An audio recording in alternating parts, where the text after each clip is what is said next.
Hey there, welcome to Burning Waters of the Moon Tarot. I'm Desiree and I will be doing a reading today for Leo. If this reading doesn't quite resonate with you, check your other placements for perhaps your sun sign, your moon sign, or your Pluto. Pluto is a planet of change, and that's a good planet to see what what it's transiting in. Pluto is a slow-moving planet, so most people your age will have Pluto in the same sign. So I'm just burning a little bit of Palo Santo to get this smudge going.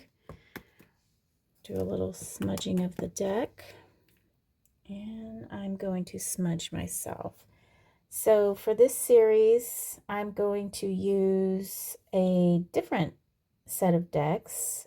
I have a deck, a Rider-Waite-Smith deck, done by Brigh, and this is actually uh, a special edition, I guess. This gold foiling. I love this chocolate background, but the reason I got it on sale, and the reason why is because Pentacles is misspelled. It's the Page of Pentacles. So if you see that, it's just a typo, and I do happen to like oddities, so which is why I purchased this deck. In addition to, it's a beautiful deck. I do like the deck. I love the gold gilding, and it's an RWS deck. So, okay, let's see. Leo, what sort of shadow work do we have going for you? I didn't light my incense. Let's do that really quickly.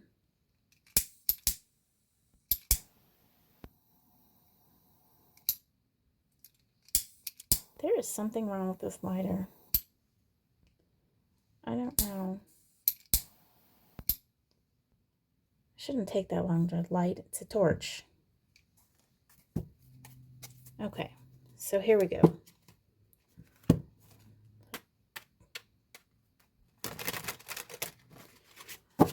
Let's do a quick split.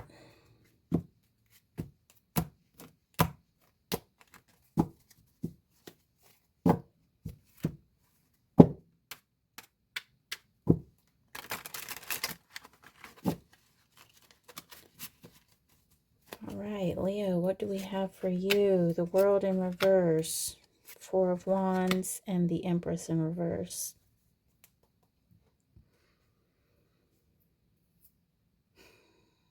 Okay, I see that you are kind of content in a spot where you're not meant to be in. So you've created some sort of projects.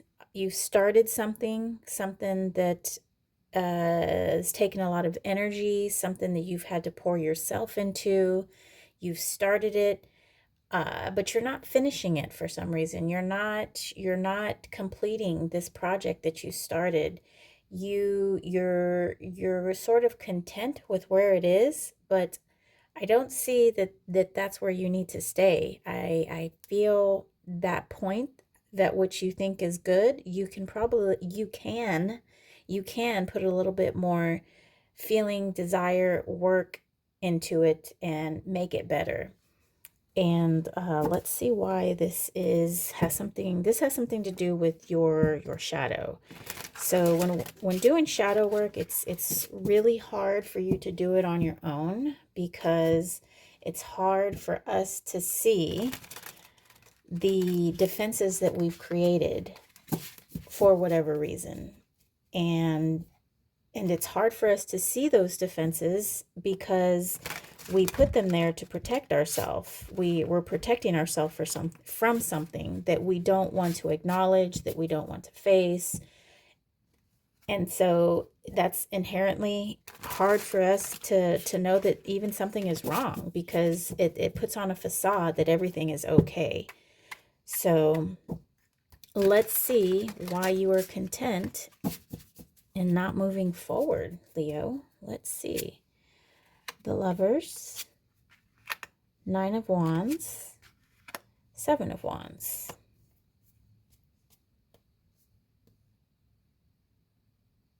So you're distracted.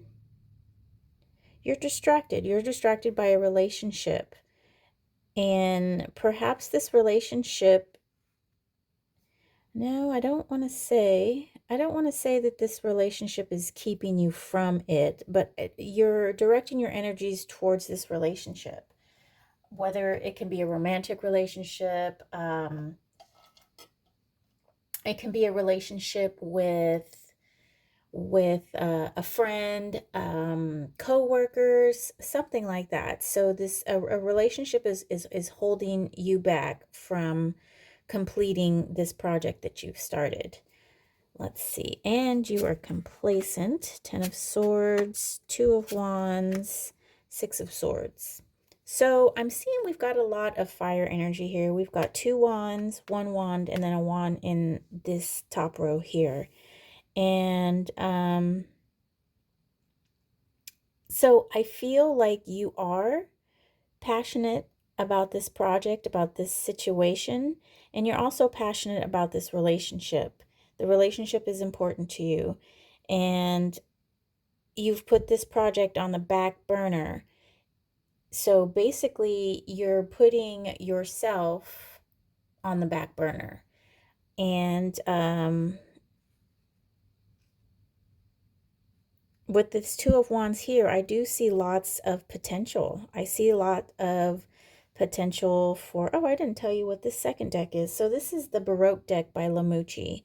Very nice. I got this deck on Kickstarter.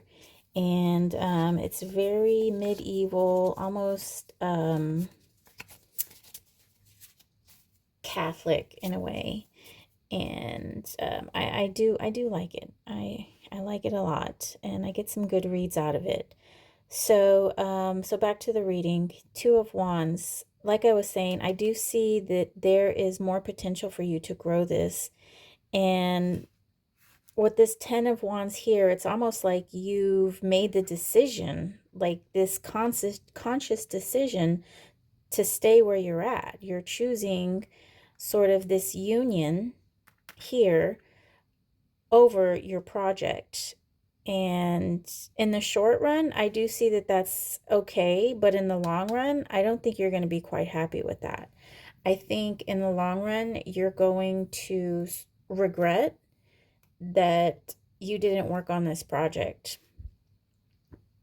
And let's see why. Why are you not working on this project? This Empress, Page of Swords, the Emperor in reverse, interesting, and Justice. So it's interesting that we have the Empress and the Emperor both in reverse. Usually these two are a pair.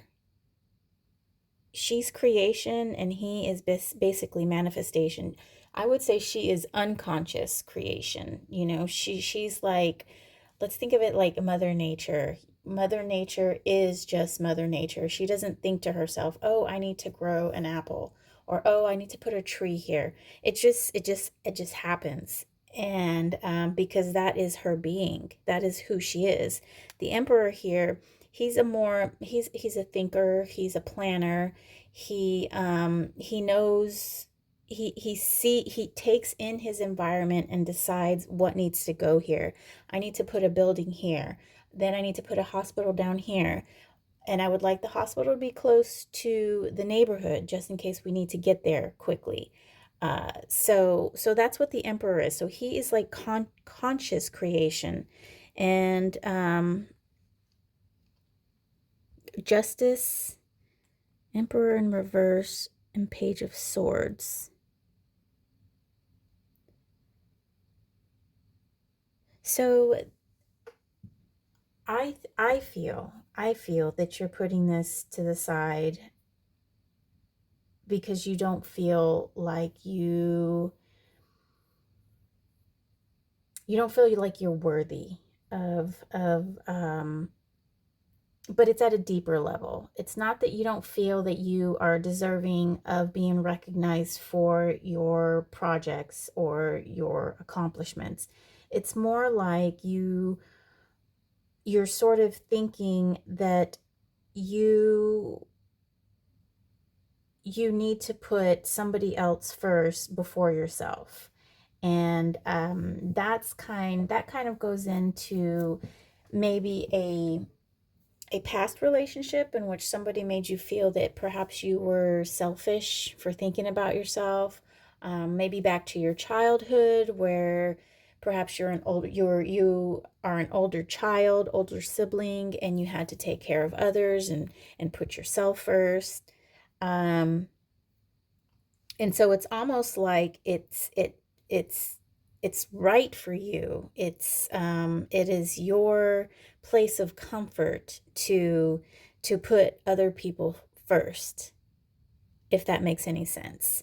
So instead of you putting yourself out there, putting your energy and your time into something, and perhaps even failing, instead of doing all that, you would rather put others first so that you don't even have to try, so that you don't even have to put yourself out there, because you can just say, well, I couldn't do it because I had to XYZ for him or her. And so that comes from, like I said, a past situation in which you learned that it was better for you just to take care of other people.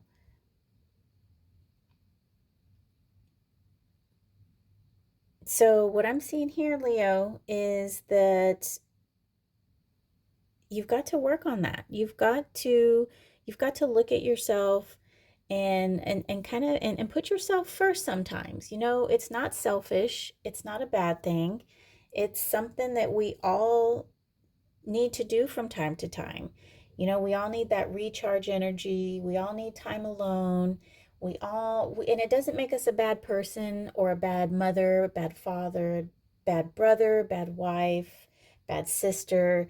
It doesn't make us bad just because we need a little bit of time for ourselves. Everybody needs that. So, so look at your relationship, and also look at yourself, and also think, how can I do something for myself? And you know, in the long run, if you take care of yourself, you'll also have more energy and more desire to take care of the other person, the other relationship. Because number one, you won't feel resentment. Number two, you'll be happy that you of your achievement. And number three, you can share it with that relationship, with that person, or whatever it is, whatever this is here that's, you know, on the front burner. So I hope that helps, Leo. Um, have a good week. Bye.